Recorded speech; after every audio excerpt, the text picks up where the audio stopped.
Ricardo é uma liderança na área socioambiental, um jovem governador Valadares, que é um empreendedor nato, que foi buscar os seus caminhos na educação, na formação, mestre, trabalhou, fez os seus estudos no Instituto IP, trabalha com essa área da conservação, criou uma organização que é o Pelo Bem do Planeta, uma pequena organização de raiz que tem um papel central na área de educação ambiental ao longo do Rio Doce, que hoje já atua no Brasil inteiro.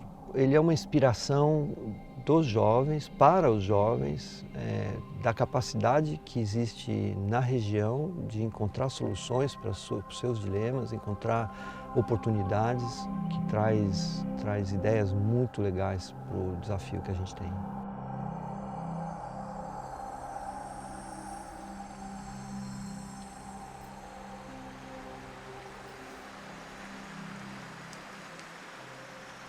Ricardo, conta onde é que nós estamos. Bom, a gente está aqui, né? A gente está aonde forma o Rio Doce, no encontro dos rios, né? O Rio Piranga que nasce lá na Serra da Mantiqueira, né? E o Rio Carmo, que vem de lá, né? De Barra Longa. Trouxe e aqui, toda daqui para baixo aqui acontece toda a história do Rio Doce, né? Ricardo, você é uma das pessoas que logo no início do desastre se envolveu de várias maneiras, né?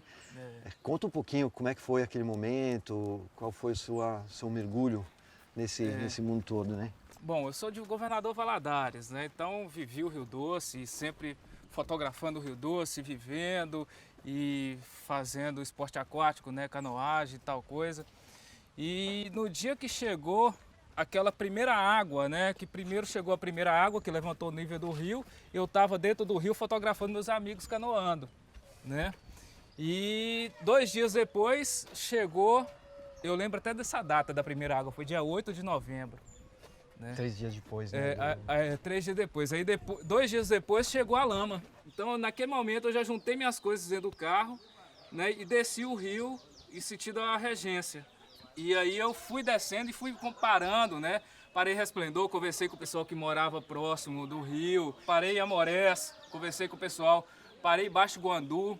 Parei em Mascarenhas, né, na PCH lá, conversei com o pessoal que morava ali perto. Aí eu parei em Itapina, conversei com gente que bebia, comia e por tudo que produzia era tudo que vinha do rio. E eu mostrava para eles, ó, eu acho que vai chegar aqui assim. Ah, isso vai chegar não, chegou que a primeira água, não vai chegar mais nada não. Né, e eles não acreditavam. E aí eu parei com a Latina, né, minha esposa então ela morava lá na época. E eu parei lá 2 dias e foi exatamente no dia que estava tendo o resgate de peixes. Para mim foi a imagem mais bonita que eu tenho do Rio Doce, né, que eu acho que simboliza a união da população, que é o pessoal passando o peixe de balde em balde até colocar em cima do caminhão lá, né, do tanque maior. Quando eu cheguei a Colatina, a lama estava em Resplendor, quando eu cheguei. Né, e aí eu desci. Na segunda-feira cedo, vou até Regência. Eu cheguei até Regência, vi o rio ainda limpo, né? Eu falei, pô, tem que fazer alguma coisa aqui pelo Rio Doce, alguma coisa que interligue e seja em comum, um projeto que seja em comum, que eu consiga atingir todas as cidades atingidas. E aí na hora eu liguei pro Thiago, falei com ele, ô Casca, é o jeito que eu chamo ele, né? O apelido dele. Vamos fazer o douradinho aqui? Vamos embora. E aí a gente teve, e foi tão alinhado, parece esse fluxo de energia também, quando a gente quer a coisa acontece, que a Brasil Foundation ela abriu o edital específico para a região do Rio Doce. Né? E aí a gente foi contemplado. Né? E aí começou toda a história nossa, né, de ação no Rio Doce. Como é que vocês inserem a educação dentro desse contexto, dentro do Douradinho? Como é que é a abordagem do Douradinho para o tema da educação em geral? Uma oportunidade que a gente identificou mesmo foi essa questão que em 2016 não teve, de trabalhar, de fortalecer a coisa da educadora, de quem é a voz, né, em sala de aula. Né? Porque esse é o projeto Douradinho, a gente fortalece a educadora para que ela aplique. Né? Vou falar assim, o jeito nosso de trabalhar é esse. Né, porque é ela que tem o contato, a gente respeita muito isso. É ela que tem o contato com a criança, é ela que tem a convivência com a criança, né, diária. É ela que sabe que um olhar da criança tá diferente. Opa, essa criança está triste. É ela que sente isso, ela que está em sala de aula. Eu falo muito assim, né? A criança ela tem o poder do sim. Né? O adulto ele luta pelo sim, ele já tem o não. Quando você vai, não, eu já tenho o não, vou tentar o sim. A criança não, a criança pro pai falar um não para ela só se for uma coisa errada, ou uma coisa que vai prejudicar ela, machucar ela, né? Mas, pai, vou plantar uma árvore, né? Vai embora, né? Vamos embora, né? Nós plantamos até então, o ano passado foram, com 2 anos de projeto Douradinho, foram quase 1.250 mudas, né? Registradas, né? Catalogadas. A gente sabe que tem escolas que igual uma escola aqui no Rio Doce mesmo, eles plantaram 1.000 mudas, só que elas, não, a gente só registrou 250. Tá, beleza. O que importa é plantar, né? O que importa é plantar. É que você é um empreendedor nato, né? Você tem isso, né? Como é que você vê esse lado do empreendedorismo diante desse desafio que todos temos com a recuperação, com a restauração do Rio Doce? A inquietude, né? E vamos embora, vamos movimentar e fazer a transformação. Mas você sempre foi né? isso, você sempre foi assim. Essa inquietude de buscar, de não estar satisfeito com nada e sempre, né, de buscar ideias assim, né?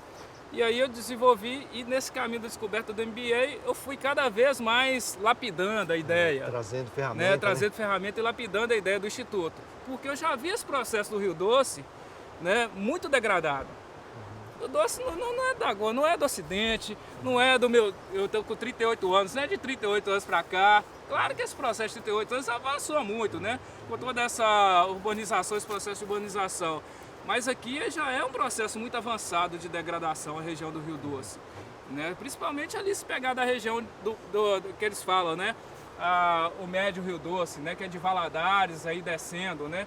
Pô, aquela região ali é um processo avançadíssimo de degradação ambiental, quanto a solo, quanto desmatamento de topo de morro, mata ciliar, erosão, despejamento de esgoto e resíduos, né, na calha do rio. Então eu fundei o Instituto, né, para ser o Instituto da região do Rio Doce. Claro que a gente realiza trabalhos fora, né? O ano passado a gente estava em 41 cidades do Brasil com o projeto Douradinho, né? Só no Rio Doce em 7, trabalhando em cima da alimentação escolar em Colatina, dos produtos que vêm da agroecologia, né? Junto com os produtores da agroecologia, para produzirem junto com as escolas, na educação nutricional, para consumirem, né? Cruzarem e consumirem o produto agroecológico, melhorando a qualidade nutricional da escola, né? Da merenda escolar. Onde a gente atingiu quase 4.000 crianças, 3.271, alguma coisa assim, 41 escolas envolvidas. Nada do que a gente faz vai ficar se não tiver esse lado mais sensível mesmo, da relação com as pessoas. Isso é só vivência mesmo, que é a identidade do lugar. Isso tem a gente não pode deixar de trazer isso para dentro de tudo que a gente faz, né? Porque às vezes tem essa pressão de ter que fazer o programa e tudo, mas se ele não estiver integrado com essa realidade, com a vida das pessoas mesmo, da história das pessoas, a memória das pessoas, as coisas não vão, né? Tem um aspecto, né, Ricardo, que tem o lado da memória, mas tem o lado do sonho do futuro, né? Tem. O que é o Rio Doce do futuro? O que você vê? Eu acho que está mais nessa postura assim de ser ativo, né? Vão levantar e vão desenvolver, vão fazer a coisa melhorar. Então o Rio Doce está trazendo esse papel para o Brasil, né? Eu acho que isso é um ponto positivo demais a conta, né? Trazendo esse papel da importância de monitorar a qualidade da água para o Brasil, formar dados acadêmicos, né? Que possam chegar a resultados e conclusões e tomar decisões mais precisas, né?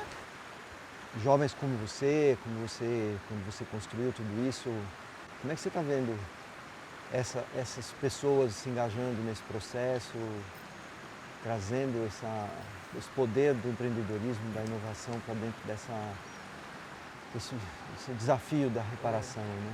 Essa é a coisa de olhar para o futuro, porque eu escutei os meus ascendentes, né? Então eu acho que eles me passaram alguma coisa para passar para frente. Às vezes pode parecer que é pequeno, mas não é não. É como exemplo, né? Imagina se o dia que a gente tiver, sei lá, 1.000 empreendedores, 1.000 jovens que resolvem assumir essa responsabilidade de transformar mesmo, de encarar o desafio, né? De dedicar a vida a isso, como todo mundo seria diferente, né?